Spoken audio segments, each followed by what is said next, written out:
Welcome back to Fashion here. So time for my preview for the 2024 United States Grand Prix. Obviously our first race back after this 1 month fall break that we kind of have unintentionally put place in the F1 calendar.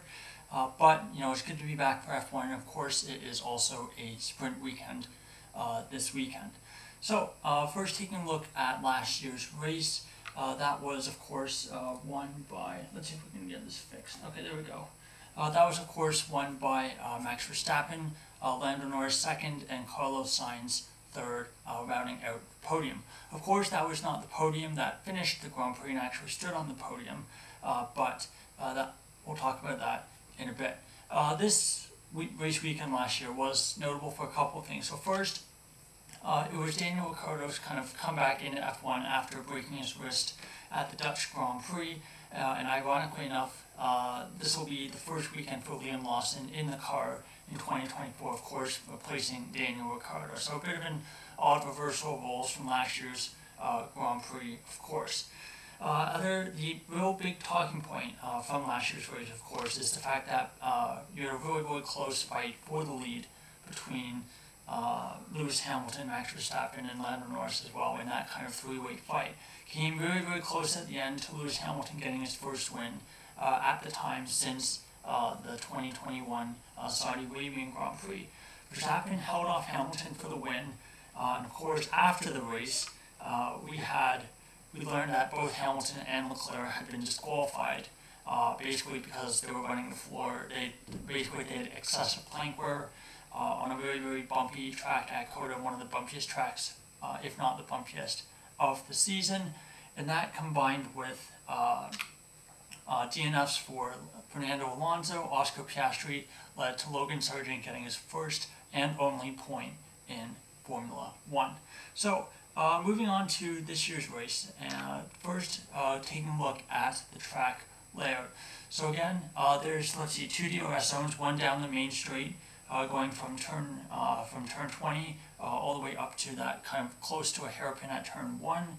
And then of course you have the main back straight going from turn 11 all the way to turn 12. And of course turn 12, very, very good spot to make an overtake, but of course very important that you have a good exit of turn 11. You also have a really, really fun first sector, the increasingly tightening corners going from turn 2, 3, 4, all the way basically till turn 9. And then sector 3, you have those very, very tight corners, but the track is quite wide at this point, so you can follow, you can repass if you've been overtaken into one of those corners. I think just some of the more specific corners that I think are going to be key ones for the weekend.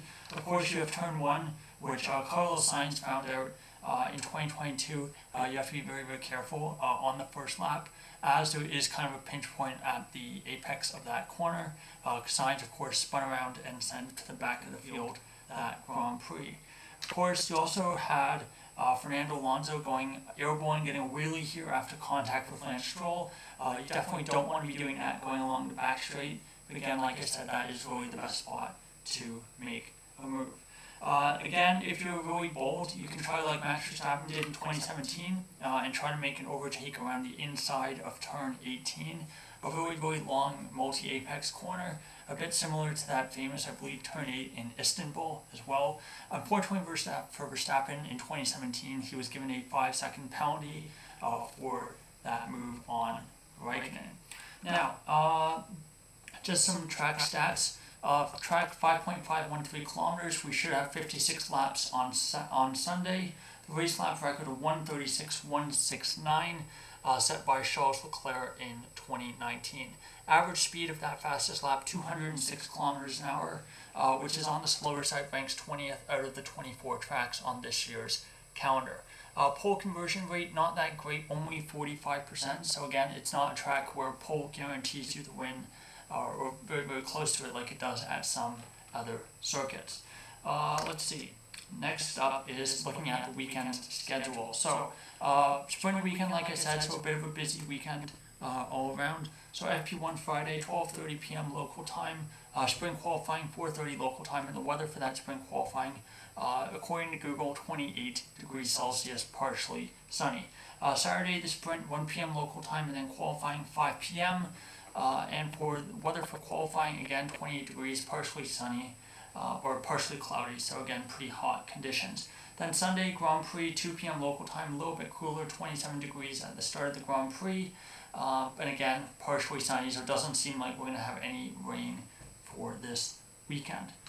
Tires for this weekend: soft C4, medium C3, and the hard C2. The medium 3, kind of the middle 3 tires in Pirelli's range.